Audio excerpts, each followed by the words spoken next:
अगर मुझको मुख्यमंत्री सीट पे बैठाल दे जनता तो ये योगी आदित्यनाथ का पता नहीं चलेगा कहाँ गए। मैं बता रहा हूँ, इस पूरे पूर्वांचल में सामंतियों का गट्टा मरोड़ने वाला कोई माई का लाल था तो वो मुख्तार अंसारी ही था। थोड़ा सा नस दबाई तो जाके भोकार छोड़ के संसद भवन में रो रहे थे। क्या वो दिन भूल गए? मर्यादा योगी आदित्यनाथ जी तोड़ रहे हैं और जो भविष्य के लिए ठीक नहीं। मैं माननीय योगी आदित्यनाथ से एक बात कहना चाहता हूँ कि संवैधानिक पद पे बैठा हुआ आदमी शालीन होता है और जिस तरह से उनका बयान आता है वो एक संवैधानिक ऐसे आदमी के लिए वो पद जो है जायज़ नहीं है, न्यायप्रिय नहीं। ऐसा आदमी वो कोई देश या राष्ट्र या प्रदेश चलाने के लायक नहीं है। और एक चीज़ और है कि अपनी बारी में वो रोएंगे नहीं, अपनी बारी में वो रोएंगे नहीं। खेल का नियम यही होगा।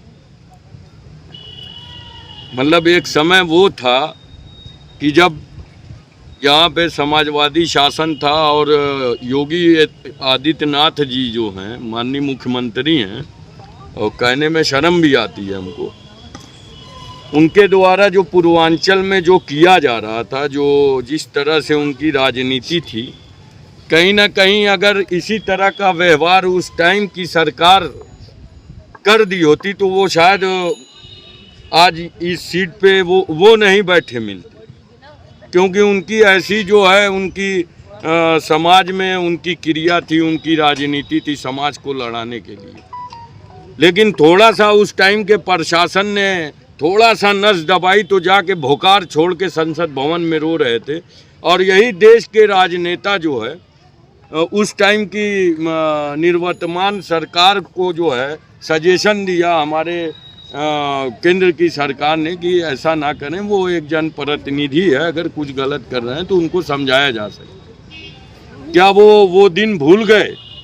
आज उनकी जो उनके समर्थन में जो जनता उनको बुलडोजर बाबा और या दहशत का एक रूप दिखाना चाहती है तो उस जनता को वो पीछे वाला रूप भी देख लेना चाहिए। अगर मुझको मुख्यमंत्री सीट पे बैठाल दे जनता तो ये योगी आदित्यनाथ का पता नहीं चलेगा कहाँ गए। मैं बता रहा हूँ, अरे यार पावर में अगर सब मेरे हाथ में है तो मैं जो चाहे वो करूँ।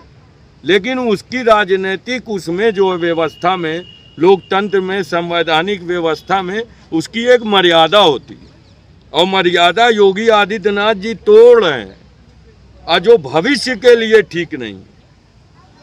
भाजपा के जो नई जनरेशन है जो इनके पीछे वाली है उनको मैं आगाह करना चाहता हूँ कि उनको समझाओ, नहीं तो भाजपा हमेशा ये लोकतंत्र है। यही जनता जो है कांग्रेस को सर पे बिठाई थी, बसपा को सर पे बिठाई थी, सपा को सर पे बैठाई थी।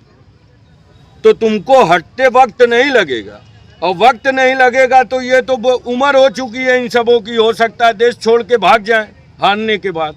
लेकिन जो पीछे के जो अगली पैन है जो है भाजपा में राजनीति की, उनका क्या होगा? वो कैसे राजनीति कर पाएंगे? पता नहीं झंडा लेके रोड पे चल पाएंगे कि नहीं, क्योंकि हम जो झेल रहे हैं हम उससे टाइट काम करेंगे कि ये झंडा लेके रोड पे नहीं चल पाएंगे। तो ये जो है उनको सजेशन है कि थोड़ा सा संवैधानिक मर्यादाओं को ताक पे ना रखें, सही से काम करें। और जनता से वोट लेना है तो रोजगार पे बात करें, महिलाओं पे बात करें, बढ़ती महंगाई पे बात करें। वो तो इनसे हो नहीं रहा। अभी मैं ट्विटर देख रहा था, उस पे योगी आदित्यनाथ जी का बयान है कि नौजवानों को रोजगार कर्फ्यू चाहिए कि कांवड़ चाहिए। आप बताइए, 2014 से पहले जब भाजपा सरकार आई थी, 10 साल से ये सरकार में बैठे हैं, ये रोजगार की बात नहीं कर रहे हैं। ये बलात्कार बढ़ते हुए देश में और प्रदेश में बलात्कार की बात नहीं कर रहे हैं, आगजनी हत्याओं की बात नहीं कर रहे हैं। ये हमारे नौजवानों को कह रहे कर्फ्यू चाहिए कि कांवड़ चाहिए।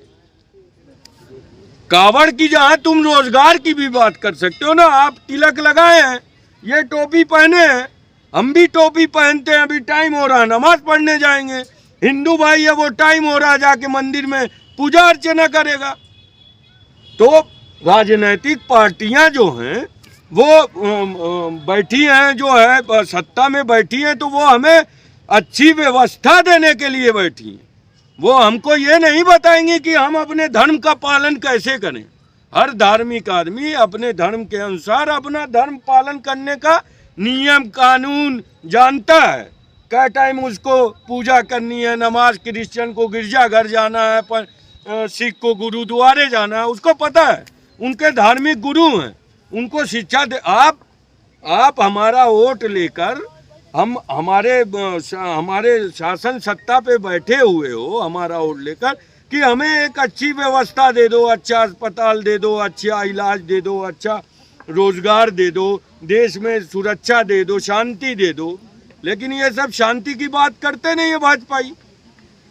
चुनाव पर असर पड़ेगा कि नहीं? किसका? जिस तरह मुख्तार अंसारी को। अरे यार, जितनी भी लोकतांत्रिक हत्याएं हो रही हैं, कानून की धज्जियां उड़ाई जा रही हैं, कानून को तार तार किया जा रहा है, संवैधानिक संस्थाओं को बर्बाद किया जा रहा है, जिस तरह से नियम कानून को ताक पे रख के जिस तरह से उसकी धज्जियां उड़ाई जा रही हैं, कहीं ना कहीं हमारे जैसा नौजवान बुजुर्ग महिला वो देख रहा है कि ये गलत हो रहा है। गलत हो रहा है तो हम भविष्य के लिए बात करते हैं कि वर्तमान में गलत हो रहा है तो भविष्य क्या होगा, भविष्य का हमारा भारत कैसा होगा अगर इसी तरह से काम होगा। 5 बार का जनता द्वारा चुना हुआ विधायक के साथ अगर इस तरह की ज्यादती होगी तो जाहिर सी बात है कि जनता तो रोज कहीं ना कहीं वो जनता के बीच रहा हुआ आदमी है। और पिछले वक्ताओं द्वारा आपने सुना है ना कि मसीहा है, गरीबों की मदद करने वाले हैं। मैं एक चीज और बता दूं, इस पूरे पूर्वांचल में सामंतियों का गट्टा मरोड़ने वाला कोई माई का लाल था तो वो मुख्तार अंसारी ही था। चाहे वो हिंदू का सामंती हो, चाहे मुसलमान का सामंती हो, किसी धर्म जाति का सामंती हो, जो गरीबों को दबाना चाहता है, जो गरीबों को लूटना चाहता है, उनका गट्टा मरोड़ने वाला मर्द था वो। तो इनको तो मैं जो है भाजपा सरकार में बैठे जो जनप्रतिनिधि हैं, जो अच्छे से कार्य भी कर रहे हैं, जिनको नहीं करने, उनको समझाना चाहिए, आवाज़ उठानी चाहिए। कहीं 10 साल हो गया सरकार को, आप हमेशा के लिए नहीं बैठे हो।